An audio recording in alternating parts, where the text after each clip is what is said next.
Hello, everybody. This is Coach Ikonne. Thanks for joining me again. So last week I kind of gave an introduction about the importance of physical activity, especially among kids. And the different avenues and different environments and the opportunities that kids have to be physically active. So, as I mentioned last week, today I'm going to talk about physical activity in an after-school program. Physical activity after school program I think is great because a lot of times physical activity, the exercise, or the fitness component is actually implemented within the schedule because they know kids have been sitting all day, they have a lot of energy. So they incorporate that with, they have a snack time, they have a homework time, but in some form or fashion, there's going to be physical activity. It could either be teacher led, it could be free play. In my instance, it was both. And in my opinion, I think it should be both because a lot of times, kids need to have an opportunity to be able to do what they want and run around and do creative games and walk and maybe do some gardening type of stuff, do some building type of stuff, use their imagination. But in the same token, they still need to focus on the three things that I talked about last week. Well, they need to have muscle strengthening, they need to have bone strengthening, they need to have an aerobic component. Okay. So for me, when I worked at an after school program, one of my misconceptions was, hey, as long as we have the time, we can just send them out and they're all just going to be active. They're all just going to run around. Kids are all just going to play. But that's not the case. And it's just a general estimation. A lot of times, like 50% of the kids, I would say, maybe wouldn't really exercise, wouldn't really move during the during the free play portion.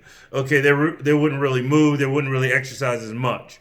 Okay, so that's why even though you're giving the children an opportunity to exercise, to be active, that doesn't necessarily mean they're going to be active unless you have control over it. If you have like a fitness group, if you're doing different activities. So what I would do when I worked at an after-school program, the kids would come back, they put down their stuff. I know they were energized. I know they were excited. They wanted to move. They wanted to run around. I'd have them run like some warm-up laps, just to get all the energy, get that excitement out. And then kids had an option to do what they wanted to do, so they could get equipment, they can get a soccer ball, they can get a basketball, they can get hoops, they can get cones. And then also I did a team-led game. So if there's kids who still want that structure, still want to play a game, they still want it to be competitive but friendly, I gave them the opportunity to do that and I would lead that out, which was good. So that was the first component.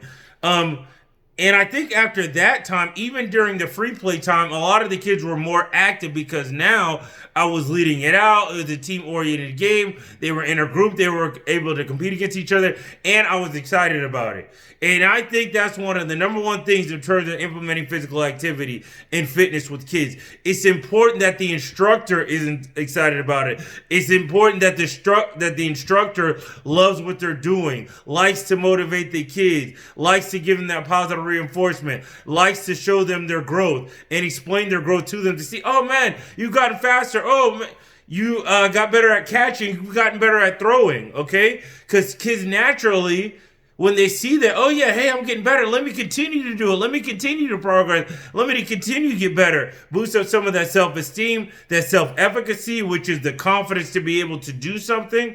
So that was the first portion. And then the second portion, which actually evolved over time, was when I started doing these fitness lessons.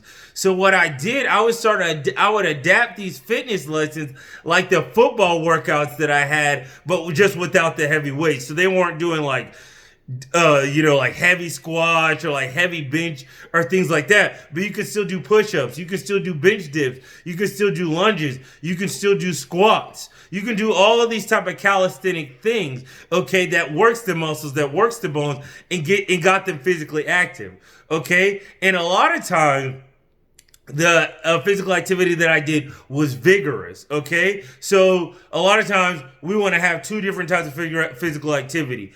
Moderate physical activity and vigorous physical activity. The moderate physical activity is the stuff that maybe, walking with my wife, but we can still have a conversation, okay, with the dog. And the vigorous physical activity where your heart rate is up and, you're running, you're doing sprints, and it's kind of hard to hold on a conversation. So I wanted to focus on the vigorous physical activity, and I did that because of limited time. Okay, so even if we only had 20 or 30 minutes or even 15 minutes to exercise with the kids, they could still get that good workout. They can still get that good sweat. They can still get that heart rate up and get some of that energy out. So I did cone drills. I would get used tires. I would do tire pushes. I did different types. We would run hills, and the kids loved running hills because even though it was tough, they saw themselves getting stronger. So I did all those different type of things, and then also I would relate it to the pacer test and the testing that we had to do. So what that did, that reinforced goal setting. Okay, this is what we're working towards. This is the goal that we want to reach. So you're not doing it for nothing. Yeah, it's good. You can tell the kids, oh, you're going to be healthy, you're going to live long, you're going to be strong. But sometimes it's hard for them to see because you're talking about something that's in adulthood. But if I say, hey, in a few months, we're going to have this test, or in a few weeks, we're going to compete in this tournament and we're going to do this type of competition, the kids are going to be more committed to it. That's what I've learned through my experiences. I could actually go on and on about my experiences at working at an after school program. It was such a blessing. It gave me so many opportunities to learn how to craft a workout, how to lead kids, how to do group work, how to have them lead as a group cohesively and actually reach a goal when we would do different sporting competitions and all those things.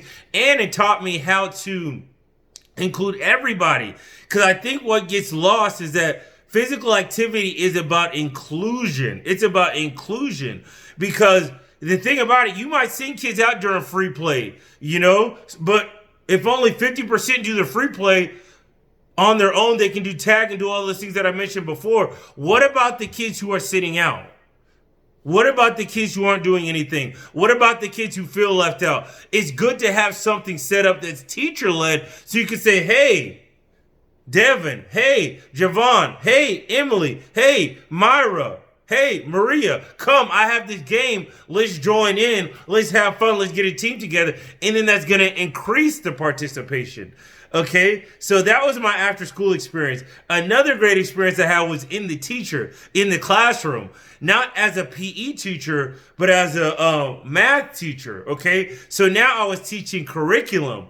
Okay, so I had to find time to fit physical activity throughout the day. So I'm going to be discussing that next week, and I look forward to talking to you. Thank you. Goodbye.